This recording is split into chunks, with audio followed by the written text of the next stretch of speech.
Yo, what's going on, guys? It's Houston Sports Talk back into the video today, and today the Miami Heat have traded for Andrew Wiggins, B.J. Tucker, and Kyle Anderson in the Jimmy Butler trade. They're also receiving a first-round pick in 2025 that is top 10 protected, and a 2026 first-round pick that is not protected. Jimmy Butler is headed, six-time All-Star, is headed to Golden State, and he's signing a $121 million extension, which is ridiculous. 2 years, by the way, so $60.5 million a year for Butler.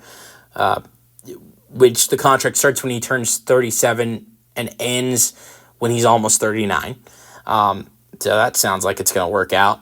Look, I love the addition for the Warriors, adding in Jimmy Butler, of course. But the extension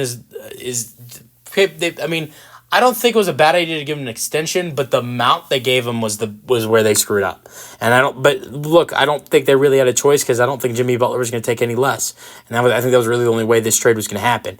Andrew Wiggins goes to Miami. I like this addition for the Heat. I mean, he has a terrible contract, and they're adding two players. They're adding in really all the players added in this deal have terrible contracts. But if you ask me, they have terrible contracts, but they are good players that are headed to Miami. Andrew Wiggins, 43 games this year, 30 minutes per game, 44% from the floor, 38% from three, 18 points per game, 4 rebounds per game, 2 assists per game. What if I also 1 steal per game and almost 1 block per game? What if I guys told you that's almost the same amount of production Butler has given the Heat this season? Butler's averaging 17 points per game, like four rebounds per game. And I think the assists are way higher for Butler than Wiggins, but they're supposed to be. Butler's a good facilitator. Wiggins is an all right one, but not as amazing as Butler's facilitating.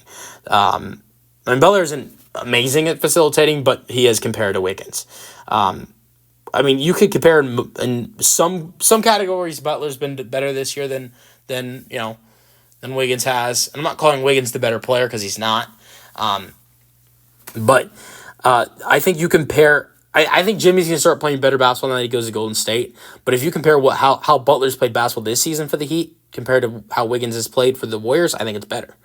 I think if we're going to compare how Wiggins is going to play for the Heat and how Butler is going to play for the Warriors, I think Butler will be better, because I think Butler wasn't happy. I don't think he really wanted to be there most of the time, and he wasn't playing like himself and wasn't giving it 100%, and that's why he didn't play that good, if you ask me, and that can affect the team. And I think I think adding in Wiggins will be a good addition for this Heat team. Then you also add in a familiar face. You add in B.J. Tucker, who was an NBA champion and was with this team in the 2021-22 season and was the starting power forward for this team when they made it all the way to the Eastern Conference Finals against the Boston Celtics and lost. He's had 70 starts that season, 28 minutes per game, and shot 42% from three and 8 points per game, 6 rebounds per game, 2 assists per game. As a starter, was a big part for that team. It was great defensively. This past season, he hasn't played at all, and last season he barely played at all, only playing 31 games. But I'm interested to see now, going back to the Heat. I know he loved playing in Miami. So I think it'll be interesting to see if he plays going into Miami. And then you got another good defensive player headed to Miami. All good defensive players going to Miami in this trade. Kyle Anderson, who's another bad contract if you ask me, is headed in this deal to Miami. Was supposed to go to Toronto, then that switched. 36 games this year, 3 starts, 15 minutes per game, 45% from the floor. He's really improved his three-point shot. Percentage has gone up to 36% from last year's 22%. And you would think if someone's percentage is going to go up, maybe their attempts have gone down. Nope, because his attempts have actually gone up by 1. And he's averaging 5 points per game, 2 assists per game, 3 rebounds per game, almost 1 steal per game, over half a block per game. His numbers are not as good as they were.